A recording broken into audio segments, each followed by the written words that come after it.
Welcome to the Talkin VAWLS Network. My name is Boogie Bentley. The SEC is expanding sooner than expected. Texas and Oklahoma have reached an agreement with the Big 12 and will be joining the SEC in 2024. What exactly does this mean for Tennessee? What does it mean for scheduling? I know some of you guys, when we talk about this expansion, have been looking for the matchup between Nico Iamaleava and Arch Manning. Is that on the table? We'll take a look at it. But as always, do me a favor, go ahead and smash that like button just below the video. It's quick, free, easy, helps the channel. I would greatly appreciate that. Also, if you're new to the Talkin VAWLS Network, welcome. We're not experts. We're not insiders. We're not media. This channel is for the fans, by the fans. If you like what we do, make sure you subscribe. Click that bell for notifications. You won't miss out when we go live or when we drop a video. Got some fun stuff coming your way.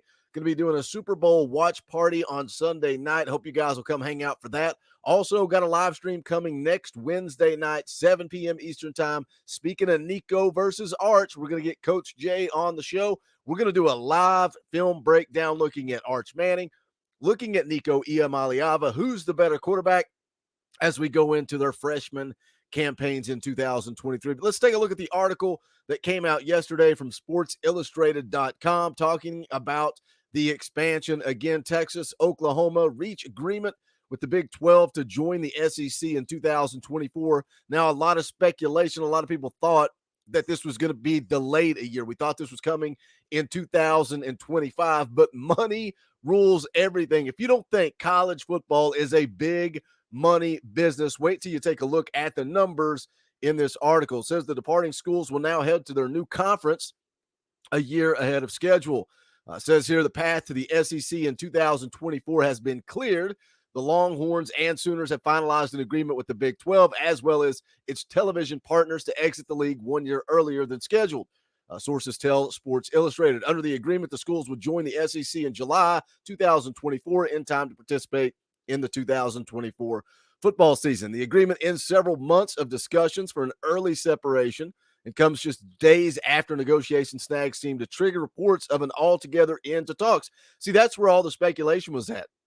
A lot of people thought this wasn't going to happen until 2025, but it says something refuted to SI by multiple sources. Turns out the party, specifically networks ESPN and Fox, restarted the negotiations soon after the last hitch and were steered toward a compromise by self-proclaimed deal maker Brett Yormark, the brash Big 12 commissioner who 7 months into his tenure has scored a lucrative victory for his legacy schools. Now, that's where it gets interesting. Let's talk about money.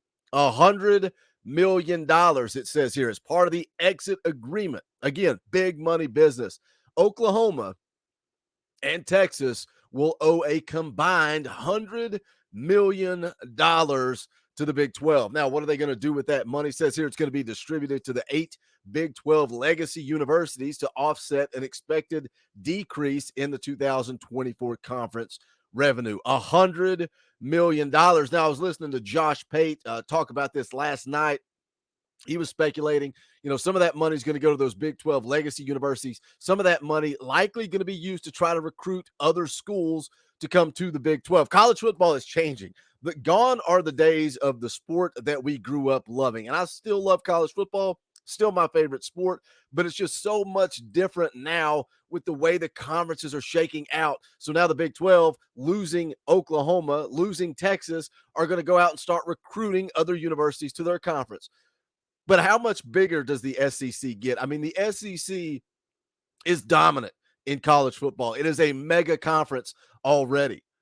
What does the future of college football look like? Do you love this? Do you hate this?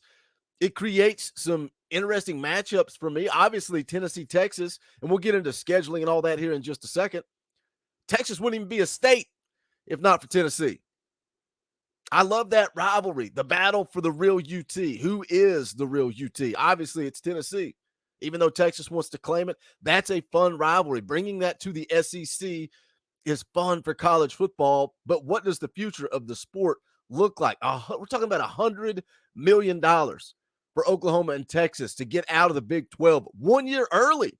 I mean, we're talking 12 months later, Oklahoma and Texas are leaving free of charge. Absolutely no money exchanges. Goes on to talk some more about the networks and the officials and all of that.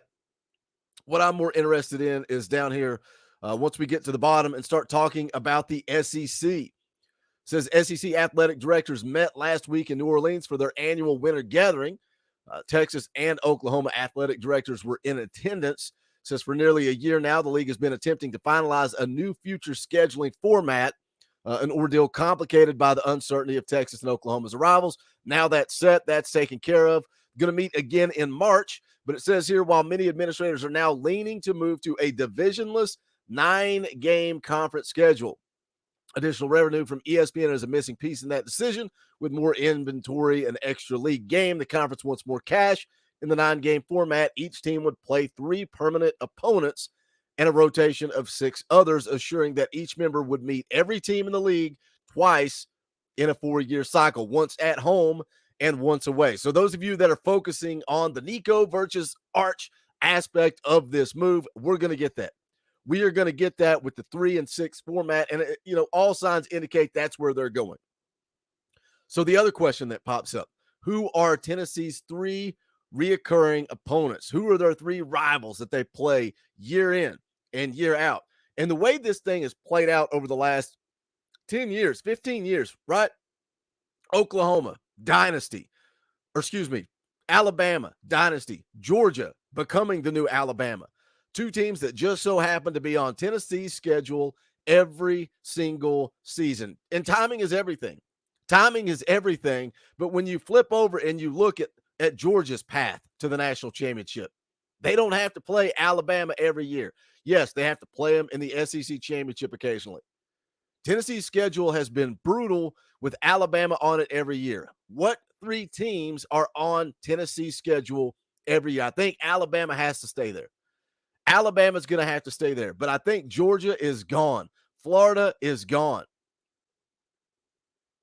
A lot of speculation, a lot of message board talk. I would say you've got to go with Vanderbilt. You got to go with little brother up North Kentucky. And then you're going to keep Alabama on that schedule year in and year out. I think that's going to be Tennessee's 3 opponents that they face every year. In-state rival Vanderbilt, your obvious rival in Alabama, and then Kentucky, little brother up north. That sets up pretty well for Tennessee, in my opinion.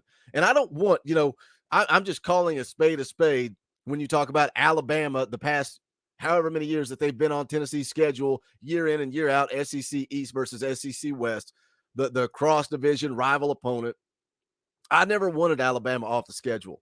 And I think that Alabama will clearly stay on Tennessee's schedule. So that would be your 3, in my opinion: Alabama, Kentucky, Vanderbilt. Then you're going to rotate 6, but you are going to get that showdown. You're going to get that matchup with Nico and Arch in the future. When you look at it, what it says there at the end of the article, rotation of 6 others, assuring that each member would meet every team in the league twice in a 4-year cycle. So you're looking at a showdown between Nico Iamaleava and Arch Manning. Hit the comment section. Let me know your thoughts. Who do you think Tennessee's 3 reoccurring opponents, their rivals? Who do you think it is? Do you go with Kentucky, Vanderbilt, and Alabama? I know I love the rivalries of the SEC. I love the Tennessee-Georgia rivalry. Obviously, I hate their fan base.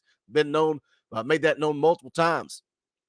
The rivalry with Florida, huge. A lot of people that grew up with that rivalry, Fulmer and Spurrier. A lot of people my age, that's the fun conversation of which football team do you hate the most? Florida, Alabama, Georgia? Put that in the comments too. That's always a fun question. A lot of it depends on your age as who your biggest rival is. So it's always interesting to see. But like I said, hit the comment section. Let me know your thoughts. As always, make sure you guys smash the thumbs up. On the way out the door, go check out the official merchandise of the Talkin' VAWLS Network. You can go to bonfire.com/store/Talkin' VAWLS. Any and all support greatly appreciated. As always, thank you to the members of the channel. Don't let your membership expire. If you enjoy the content, it doesn't automatically renew. So make sure your membership's still there. If it's not, hit that join button down below for as little as 99 cents a month. You can keep the light bill paid around here. Give me the opportunity, man. Thank you to the members. You give me the opportunity to do this as a career. I'm forever thankful and grateful to you guys for that. But that's going to do it for this one. Hope to see you guys Sunday night for the Super Bowl watch party. Next Wednesday, myself, Coach Jay, Nico versus Arch, live breakdown coming up at the end of the month, the last Wednesday of the month. I will update you guys on that. James Clausen from Spire Sports Group is going to be coming on the channel, talking the real deal about NIL in college football. Should be a fun interview. But that's going to do it. Thank you guys for tuning in. This is the Talkin VAWLS Network. My name is Boogie Bentley. Go Big Orange.